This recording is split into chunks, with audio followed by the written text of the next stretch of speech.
Well, in terms of the COVID-19, we here at Al-Azhar Fatwa Global Center, we have been closely following the reports that are coming out from the World Health Organizations and all concerned entities locally, regionally, and globally as well. And we have been swift to respond to all these developments, and this is why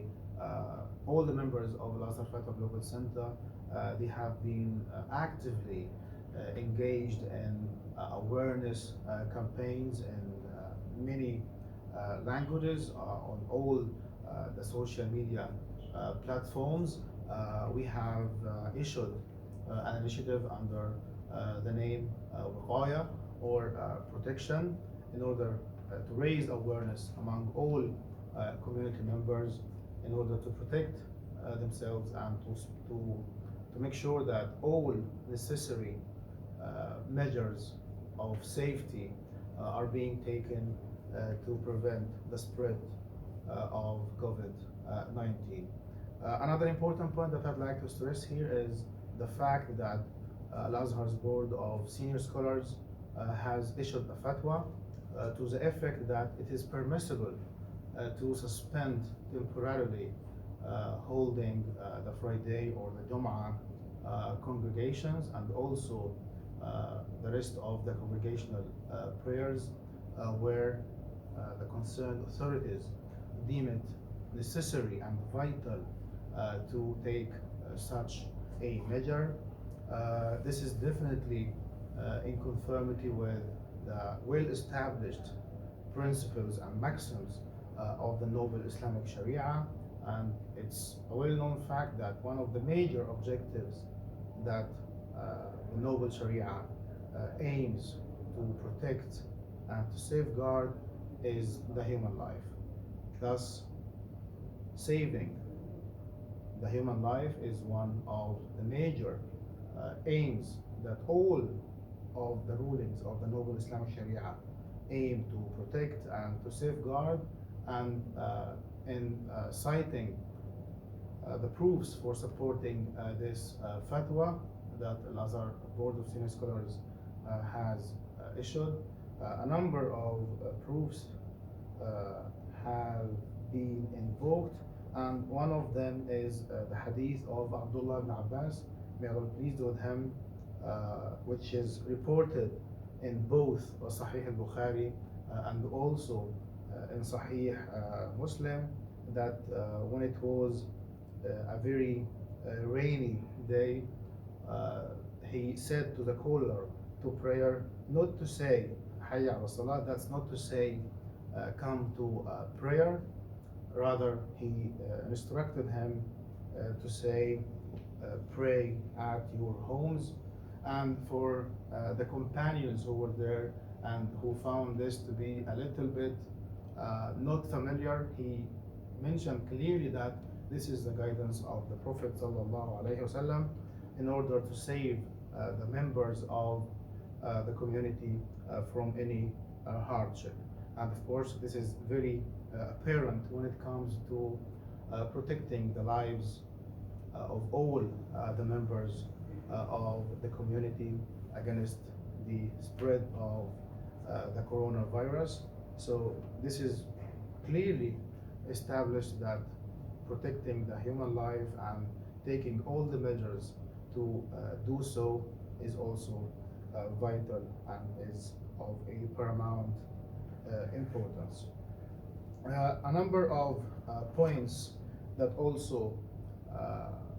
the statement of Al-Azhar's Board of Senior Scholars has highlighted is first, the requirement to announce the call to prayer at the mosques, even at places where the congregational prayers are suspended, and it is permissible in this context for the caller to prayer to say Sallu fi buyutikum, or perform the prayer at your homes. Another point that was highlighted in the statement is the permissibility for the members of the same household to perform the congregation prayer together. And in this case, or in such a situation, it is not obligatory to pray at the mosque, and this permissibility goes on till a further notice when it is clear that it is okay and safe to congregate for prayer at the mosques. The last and the third point that was highlighted in the statement is the necessity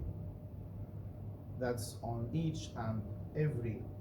individual, that amounts even to being an Islamic obligation on each and every individual of the community to be conscious and to abide by all the guidelines and all the instructions that are issued by the concerned and the responsible authorities, to make sure that all safety measures are being taken to prevent the spread of COVID-19. Also in this regard, I'd like to stress the fact that we need to be cautious and mindful when it comes to spreading any pieces of news, be it on a personal level or via the social media. There is no need to cause unnecessary panic. It is very important to be aware and to put into practice the guidelines that are issued by the World Health Organizations and ministries of health across the globe, and this is accessible now. And also, we would like to urge all the members of our communities across the globe to help the vulnerable members of the society by extending a helping hand to them, especially to the senior citizens and also people with physical challenges. This is a time where we all, as members of the global human family, need to stand in support and in solidarity with each other, and we pray and we ask Allah subhanahu wa ta'ala for the safety and for the protection of each and every human being. Thank you.